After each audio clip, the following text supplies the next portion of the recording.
Tuesday. Well, it's Tuesday, and I am Gazbot. Just woke up. It's early. It's in the high 6 a.m., low 7 a.m. zone. I have a cup of coffee. Yesterday was Monday. Worked on a sketch card. My plan is to finish that sketch card today and then do other things. So I have a very rudimentary understanding of lighting, gleaned mostly from some community college class. I was gonna say classes, but class in photography and like YouTube tutorials I've watched as well. And mostly it had to do with photographing non-moving images like toys or still lifes, things like that.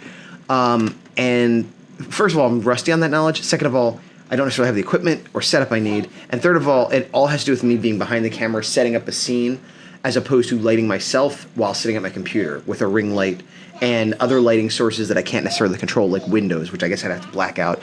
Right now I look fine, but I continuously have a problem where I'm blown out or dark or whatever, which doesn't matter that much. It mostly matters when I'm doing like interviews with people where I feel stupid because I don't look good, you know, and I don't mean in a vanity way, I mean in a just clarity way. Never mind, that's just something I've been with. And which brings me to another issue, videos. Both these videos and my Action Activate videos, the occasional art process videos, just videos in general, my YouTube channel. And I feel like this is something that a lot of artists I know struggle with, specifically artists, because I never intended to get rich or famous using YouTube. It was more a combination of building community, meeting like-minded folks, and just getting my thoughts out, and or making commitments. I'm going to do X in art, and then I'm going to be held accountable for that.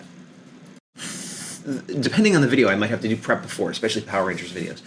Research, getting media together, things like that, and then recording it, then editing it. And sometimes it's literally just, hey, here's a video I clonked up and there's nothing. But more often than not, there's things I have to trim out, cut out in the middle, the end, put graphics up over here, for example. All this takes time. Then I have to render it, and then I have to render, export, same thing, whatever. And, but the more I've done it, the more I've put time into it in terms, and I equalize the sound sometimes. I've talked about this before. But it becomes this thing where, like, I don't want to do it if it's garbage, and I'm constantly doing it, like, just on the edge of what I think is acceptable, and it still takes a lot of time. The average, and then sharing it to the various social media, and that's not counting if I share it to Facebook groups. That's just if I share it to Twitter, Instagram, and Facebook. And then I feel like to get true exposure, I need to share it to specific groups and things like that. A simple average video from beginning to end is going to take me 2 hours easily, and some take more than that, which in a vacuum I don't mind spending that time, and it's not drudgery or anything. I mean, the sharing to social media is a bit of drudgery, but the talking and the editing and, like, you know, the putting it together, I certainly don't mind. Why am I talking about this so much? Well, because for those who have been following me for a while, I used to do tons of art videos and vlog videos, and over time that petered out. And then I experimented with Twitch doing these like draw game show things, and then I started doing Power Rangers, and I stopped doing all art altogether. Well, first I was doing Power Rangers art and discussion. Then I stopped doing the art because I couldn't focus on the discussion. And then a few months ago, I brought back these sort of art vlogs. And I was looking back, and it's been, 3 or 4 months now that I'm doing them again. I feel like I just started doing them again. And I thought maybe, and this, if any of my Power Ranger fans are watching this might be news to you. I thought about stopping the Power Ranger show. I see that light just changed. I did nothing. Nothing has changed. And all of a sudden, I'm in the dark. Why? I don't know. Let me see. Auto. Get out of here. You. Focus. Light brightness. And that just makes this. That's terrible. Nobody wants this. This is arguably better. I look like I'm in a fun house with like a... Alright, so 100 is right there. That looks terrible. Alright, I'm going to stop and restart. Alright, well, I'm back, and I haven't figured anything out. All I did was move the brightness up to 140%. Right above it, and here's the thing, there's settings, and it just goes back into time. Learning things that I don't necessarily need to know for like my art, quote unquote. But there's an auto focus right above it where I can manually do a slider up and down for focus, or bring it all the way to the bottom and it auto focuses. So I'm like, well, let me do that on the brightness. There's a slider, goes up and down. If I bring it all the way down, nope, no option for auto. So, oh my God. The editing process has become exponentially longer and more difficult now that I have this odd sound that seems to pop into a lot of my videos that I need to deal with. There's a lot more cuts. I used to be able to just sit down and talk for 10, 20 minutes, but that seems less possible lately for some reason. Anyway, the point is it's not easily fixable, and I don't feel like looking up tutorials or whatever. Yeah, so videos take a long time. There's a certain amount of enjoyment, but I also feel like to justify them, especially like art videos, there needs to be a return on investment in terms of views, in terms of art sales, whatever. And I never know tangibly how many of my Etsy sales translate to, oh, somebody watched my video and then they bought one of my sales, or somebody watched my Power Ranger show, they bought a Power Ranger video. It seems like a lot of times they're completely separate. I'm sure there's a little bit of crossover, but I make sales that are to names I've never heard of, so if they are someone that follows me, it's not someone that's ever commented or liked or interacted in any way, which is fine. All this is to say, time is a precious commodity for everyone, and it's become more precious for me lately, and I'm constantly reevaluating what I'm spending my time on. So I don't know. I think about quitting certain types of videos. I think about quitting YouTube altogether. I think about quitting social media altogether. I think about maybe doing updates once a month. You know, like I would, because maybe that'll be more interesting too, because I'll have more things. But then that video, I'd have to either just do a wrap up at the end of the month, or if I did videos along the way, I'd have to put them all together and stuff. So these are thoughts I'm having. I know there are some of you watching this that enjoy the videos I do, at least one sort or the other, and I appreciate that. But it's just, you know, my average art vlog video gets 50 views-ish. And that's not a lot for the effort I put in, you know. And I'm not saying, oh, woe is me. None of this is to say, oh, woe is me. It's me trying to decide if it's worth the effort putting in. Because it used to be, I'd be like, well, whatever, I'm having fun. But that means that I'm not getting my comic done, or I'm not exercising, or like I'm stealing from some other aspect of my life to be able to do the videos. And arguably part of it is therapy. Like right now, this feels like therapy, and that is useful. But you know, I don't know. We'll see. And also with the Power Ranger show, part of that is hanging out with my buddy. So you know, it's making time to hang out with him. But I could just hang out with him and talk without having to format it as a show, whatever. That's my thing. Feel free to put your thoughts below how you balance it, if you think it's worth it, if you have a suggestion, well, if you did X, then I'd be more interested, whatever. Feel free to throw that in or not. Again, this isn't me feeling sorry for myself or saying get your friends to subscribe. It's more just like,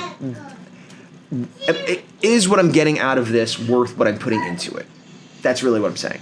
And also, theoretically, on a more cynical business side, the fact that I'm working on my comic, you know, hopefully in the not too distant future, I'll have a Kickstarter for issue 3, and social media is super important for that, because otherwise it'll just be like my friends or people that happen to know what's coming up, as opposed to being able to get the word out there. So, I don't know, maybe quitting is not the answer, maybe cutting back is the answer.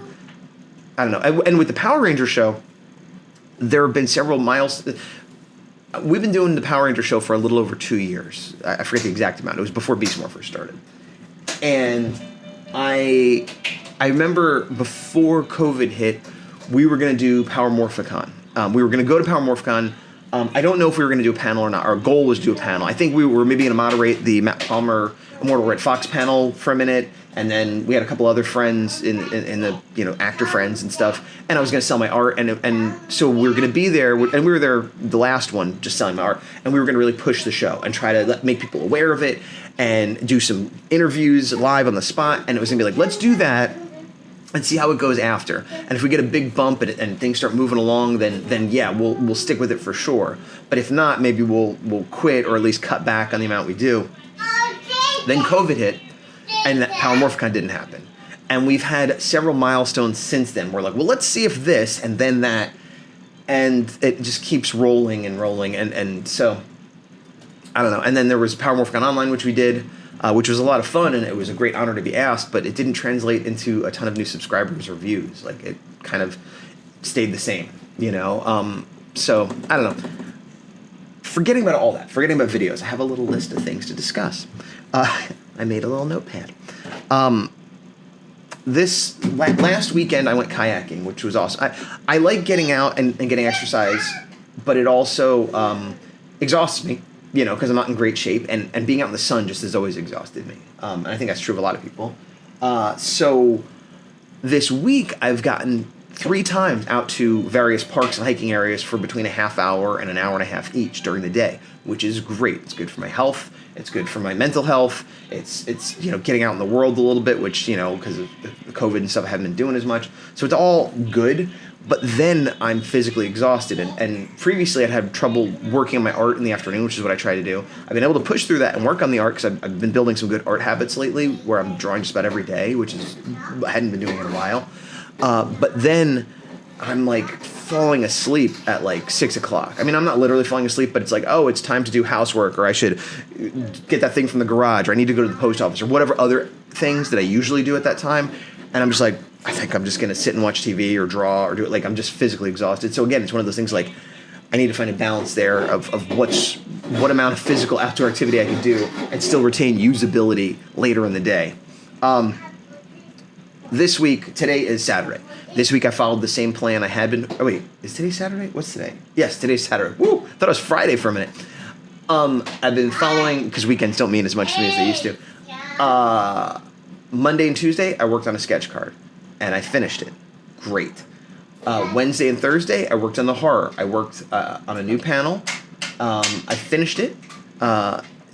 And I'm happy with it. This page in general is going a lot better. Part of it is maybe because it's more exciting subject matter. Part of it is because the pencils are pretty tight, except for one panel, which I'm going to have to go in and clean up. And it's with Koji and Boots, the thing that I was having a hard time on the last page. But the point is, it's moving along. And so Friday was my whatever day / work on the shirt day.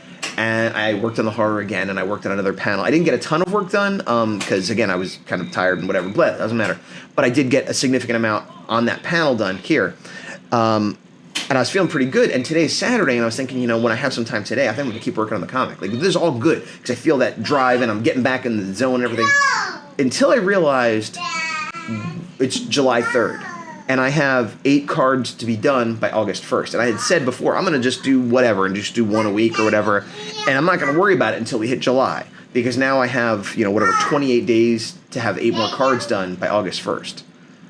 And I'm not even sure if they have to be done by August 1st or sent by August 1st. Because that's another couple days if I have to mail it. So I may have to revisit my schedule. Maybe I have to do 3 or 4 days of cards. Or maybe I have to say I have to do 2 cards a week. Because basically, I have to do at least 2 cards a week every week this month. And if I only devote 2 days to it, I'm not sure if I can. So I might need to reevaluate that. And what I would do is say, okay, I'll let the Godzilla shirt slide.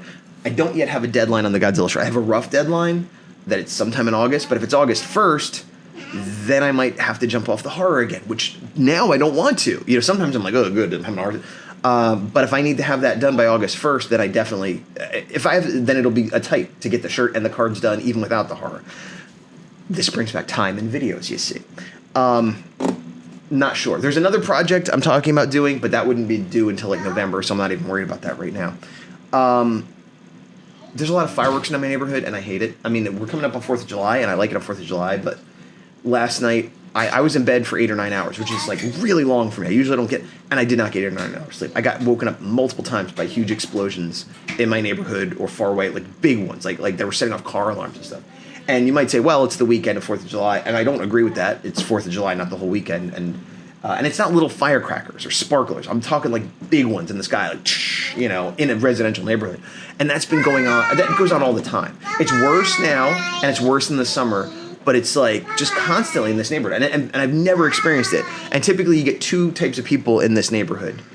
People that complain about it and people that are like, too bad, if you don't like it, leave. There's no middle ground. And even though there's big signs saying it's illegal, the cops don't do anything about it. And it's just annoying because it scares the pets. It wakes me up. And other people have it worse with PTSD or whatever. But I don't mean to say or whatever, like it's not a big deal. But I'm saying like I don't have it that bad. I don't know. I'm just, see, this is the other thing. I'm using this vlog as therapy right now. I'm just venting all my grievances. But yeah, I hate it. I hate that aspect of this neighborhood. I've been here 5 years, and I've never got used to it, and I don't like it, and it annoys me that not just the people that do it, but the people that are like, it's your problem if it bothers you. It's like, no, it's illegal. You're not celebrating. I mean, and again, 4th of July weekend, you can make an argument that it's okay, and that's maybe a difference of opinion, even though it is technically illegal, but like a Wednesday at like midnight in March, that will happen. And it's like, why is it? And people are like, oh, well, some sports team just won. Or, oh, it's my sister's anniversary. Like, there's always some reason, even though there's no reason. And it makes me nuts. Going to a pool party this weekend for 4th of July, speaking of. Be the first time going to a party since before COVID, so I'm excited / nervous. We'll see how that goes. I'm only vaguely looking forward to it. I mean, it's nice to see friends and stuff. I'm not a big party guy. I'm much better in small groups or one-on-one. Just that's how I've always been. I go to parties, but even at the party, I end up like just talking to one person usually. Well, that's not entirely true, because Q always points out that a lot of times I'll be standing there with like 5 people and I'm like pontificating like I am now, like, and then I said, and the 5 people are like, oh, you see, but it's not my preferred way to be. But anyway, that's happening. But I'm thinking, wouldn't it be better if I went for like an hour hike and then got some work done on some cards or the horror or the shirt or something else? So time. And lastly, I bought a Megazord. Well, I'm calling it a Megazord. It's from Sentai, not Power Rangers. From Kira Major. And I'm disappointed with it greatly. This is more of a Power Rangers thing, but I don't care. I'm just putting it all together. I have not seen this season, but I was very excited because it had all these translucent parts. They're like magical gems. I just for a minute thought my microphone was off and none of this recording now. I was about to poop my pants. But they glow kind of like Tron, and it looks really, really cool. So I was like, I gotta get that Megazord. And there are mini Plas, which are like pre-painted but intricate models that you put together that are a little bit smaller, and it looks a lot more accurate and it looks a lot more posable, but I'm like, I don't want that. I want the big one that lights up and whatever. First of all, I got this for very cheap. An average Megazord is like $50, and if you have to get it from Japan, it's more than that. But as I've talked about before, if you time it right, they start off as kids' toys, and after a while, they're kids' toys that kids don't want because that show is not anymore and the new one's out and they're just old and nobody cares. Then they become collectibles. And if you buy them in between them being for kids and being collectibles, when nobody wants them, that's when I try to grab them. So instead of being $80 because it's an import, or $50 just base, this was $40. But for some reason there was a $10 credit, not for me, but just like, oh, buy it. Like, so it was $30 shipped, which is cheaper than an American Megazord. So I was like, I'm getting it. And I also had Amazon credit for something, I don't remember what, a birthday or a return. So it actually cost me nothing because I had $30 credit. And it's barely worth $30. Like, I thought it was like, well, it's worth $80. I just don't want to spend that. It's short. It's very short, which I knew going in. But this is a 6-inch figure. It's a hair taller than a 6-inch figure. It's maybe 7 inches. It's also very awkward. It looks okay from certain angles, but it's very clunky. And there's like, and one of the vehicles just turns into a sword. It's not posable at all. The arms go up and down. That's about it. And it has an alt mode where there's 2 robots and the little robot looks like garbage. All of this could be forgiven if it had light and sound, or just light. The gimmick is it lights up, no batteries. That's partially on me. I should have done my due diligence. Granted, it's all in Japanese, and my Japanese is not great, but I thought for sure it would light up. I mean, it's Japanese ones almost always have light and sound, and the whole gimmick is that it lights up, and it doesn't light up. Now, am I going to keep it? Yeah, it's not that big. It still looks kind of cool if I put it under lighting. But I paid $30 and I'm kind of disappointed. I can only imagine the people that paid $50 or $80 and yeah. I mean, and again, I wasn't even $30 cash. It was $30 credit. So I don't know. I worry that for a long time, the Japanese toys were like, well, the Americans are the cheap versions and, whatever. But the Japanese toys are starting to decline in quality as well. And in certain ways. I mean, it's not like it's breaking or something. But I guess features maybe is a better way to put it than quality. I also, somehow in between everything else, I have my iPad over here very often. And I'll do little sketches of whatever, usually amounting to nothing. I did a rough sketch of of this Power Ranger. I haven't been doing Power Rangers headshots, although every time I sell a Power Ranger headshot, I get requests of like, oh, do you have this one? Do you have that one? And I always say, like, I'm going to do all of them eventually, but, not right now. And I'll always say, I sell them for $10 each plus shipping, the prints. I'll always say, if there's a particular Ranger you want for $30, I'll do it right now. I think I used to say 20, but then something changed. I think I started getting weird requests. Not weird, but like, I mean, I don't have Dino Thunder Red. If you want me to do Dino Thunder Red, give me $20 and I'll do it right now. But what would happen is it would be too specific. Like, well, I want Dino Thunder Red, but with a cracked visor and a different actor underneath. Or I would mix him with Mighty Morphin Black. And I'm like, okay, I'm not doing that. Because that's more of a commission as opposed to just bumping it up on the list and it's a print I could then use in the future. So anyway, through a lot of different stuff, it's $30, which would get you the print as well. But you're paying $20 essentially to pick the next one I do and moving it up on the list, so I do it like immediately, which again, right now would not be a good time for me because I have other stuff going on, but if somebody paid it, I'd do it. And then they'd get it, and then I would have a new print in the store so everybody wins. But I started doing a Dino Thunder Red, which wouldn't be one of the ones that is super requested or necessary, but I just happened to start sketching it. And it's not done, but it's a sketch that I could turn into a print later if I want to, so that's good. Also, I have a Instagram other than Action Activate and other than Gazbot called Gazbiotic, which I don't really plug that often because it's not in line with anything I do here. I kind of don't want you to go there, to be honest. It's not necessarily family friendly. I mean, it's not pornographic or anything, but it's just weird autobio comics, like the kind of thing I used to do back in the mid 90s. Rough art. Sometimes I don't even finish the stories. So I'm only mentioning it because I did a 4-page comic strip that I actually finished on the iPad over the course of a day or two. Really rough, but I got to the end and I put it up there. And so I felt accomplished that I did that, just some art. And that's, I don't know that I'll ever do anything real with that. That's just sort of time that I shouldn't be spending on that, but it's also always done at a time when I couldn't do any more finished art or anything more productive. It's sort of taking little pockets of time where I'm sitting somewhere or doing something else, and I have my iPad and I can kind of sketch, but if I try to do anything real, it's not going to really work out. So it's a way of being productive when I can't be productive and just keeping those art juices flowing. And it's less about the drawing and more about the conceptualizing. I don't know. The point is I feel good about doing it. Don't go look at it. So next week, the next couple weeks, I will have Action Activate because there's new episodes out and me and the big dog have already committed to doing those. After that, who knows what we're going to do. We always talk about taking hiatuses. That's the thing. I think Action Activate, we do interviews and we do show reviews. And in between that, we have these long hiatuses. But usually we're filling them. We never miss more than a week or two. And I like the idea of taking a month off or 2 months off if there's no shows. But with the way the algorithm works, we barely get views as it is. And if we take a month or two off, people think we've just quit or died or disappeared. And so it's like, you might as well just quit at that point. With the art videos, though, because I have such few viewers and because, I can do it more. So I had been doing these once a week. I've vacillated between maybe I'll do them every day and maybe I'll do them once a month and maybe I'll quit. Because if I did it every day, I could just sit down like this and be like, here's what I did today, 5 minutes, done. And some people seem to enjoy that. I like longer videos that I could put on while I'm drawing and stuff, but some people seem to enjoy a quick little video. So I'm not quitting anything yet. And Action Activate is going to remain exactly as it is for the next month at least. The art vloggy videos like this, I will probably put a little less production into them, as far as like putting up art and whatever. I might be back next week. I might be back in 3 weeks. I might decide to put up a couple little blippers in between. I don't know. If you have a preference or a suggestion, I'm open to them. Until then, I'm going to take this light up guy and clonk my... Well, that was my fault. Anyway, bye.